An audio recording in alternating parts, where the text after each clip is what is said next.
So we get a lot of pushback, I feel like, from people on the 72-hour claim because they all say, who's going to go 3 days without a shower? But me, I will go 3 days without a shower.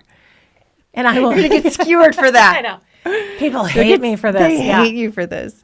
But talk about, like, what does that actually mean, 72-hour odor control? Because like you said, 24-hour odor control actually means you're going to start to possibly smell like 4 hours. So... Yeah, so this was all new to me when we first launched Lume. Like, what does this product that I created for odor between our butt cheeks, really? I mean, and that's the other thing, too. Like, how do you apply a butt deodorant? Well, you apply it just like you apply lotion to your hands. You go, take a shower, dry off really well, just a pea-sized amount between butt cheeks, and it controls odor for 72 hours.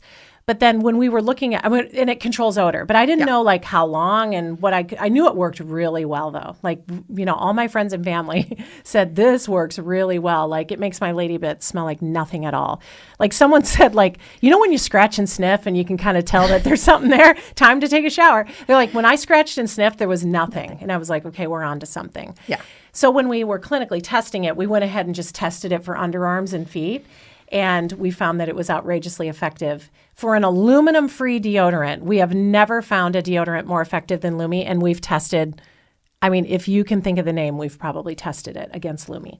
And so when we don't make the rules, we just follow them. So Princeton Consumer Research, Barry Druitt-Barlow is like the odor guru. The way I found him is he was doing all the testing for Procter & Gamble. He was on the Good Morning America, I think, or the Today Show, talking about products and how they did the testing. And I'm like, if anybody is going to tell me that Lume is effective, I want it to be him.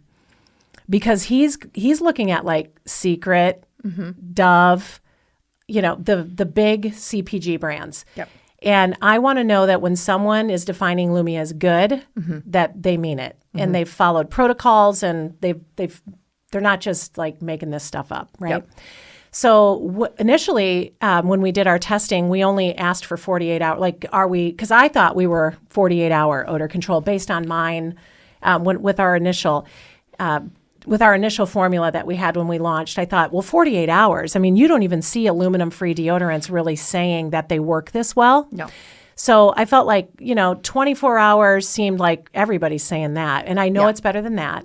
And everybody's saying, it actually works. That's what everyone just says. Yeah, and it actually works. So he said to me, the chances of you getting anything beyond this is probably pretty low. Okay. Because you're an aluminum-free product. There's not enough in these products to actually do anything. But we're not a baking soda coconut oil deodorant. We are powered by mandelic acid. We dramatically lower the pH on the skin safely. And then based on our formulation, it has a very long-lasting benefit on the skin.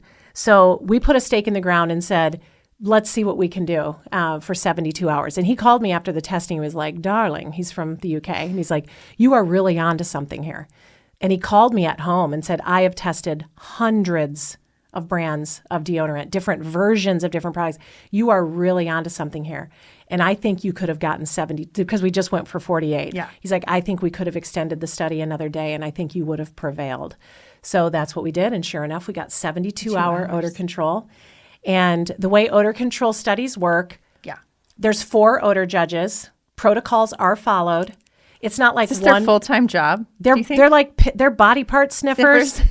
They are, if you think about it, if it stinks, they can tell you how bad. Okay. So odor is ranked on a scale of 1 to 10. There's 4 odor judges. They all have to align, so they have to be in agreement. Yeah. And if they're not, then someone isn't ranking the odor properly, right? Okay. So there has to be an agreement. So, can you imagine passing that test? Like, okay, Katie is going to smell the rotten chicken. That would be a 4? And Barry would be like, that is a 4, So you have to rank it and prove your nose, right? Your ability to test and I don't want to put words in his mouth, but it seems like it's random. So they're testing multiple products. So you might have Native and Lume on one arm, you might have Schmitz and Secret or Dove or something. And everybody's just kind of lined up. And these odor judges don't necessarily know. They just know they're smelling feet today. They know that they're smelling armpits and they just line up and rank it. And it is it is cold. It is like, it's a 3, and so then they get ranked. Like subject 24 had a odor score of 3 in one pit and a 7 in another, or a 10 in one and a 2 in the other. And you just hope that Lume is the 2 and not the 10, right? And so, because 0 being no odor, 10 being the worst odor that's rankable by an odor judge. And the way I understand odor control to be is that it has to reduce the amount of odor that a person could form, so like their max odor, by 3 points. Okay. So we only recruit varsity stinkers. So if someone comes in, took a shower, 24 hours later, they're a 1 out of 10, we do not recruit them in the study because there's nowhere to go. Yeah. So, but for people who are coming in with baseline odor that is like a 3 to a 5, as baseline, I think they have to be at least a 3 out of 10 for baseline. And then they're allowed to, they shower and they apply Lume, and then they come back 24 hours later, and then they change their shirt. They put on a clean shirt. Oh. Because body odor, there is a contributor of clothing to body odor. Yep. And then they'll come back at 48 hours and they're re-sniffed, and then they're given a clean shirt. They don't shower or anything. Yeah. They just, they're given a clean shirt, and then 48 or 24 hours later. So it's like at, we might do it at like 8 hours, 12 hours, 24, 48, 72. And as long as between the subjects that everybody is 3 points less than their worst smell at 24 hours, then it's, quote, controlling odor. So Lume blocks odor all day. So our goal is for people to be odor-free for 24 hours, but then continue to control odor for 72, which means that Lume will dramatically reduce the amount of body odor that you would have produced otherwise for 3 days. Yeah. That's pretty good. It's pretty good.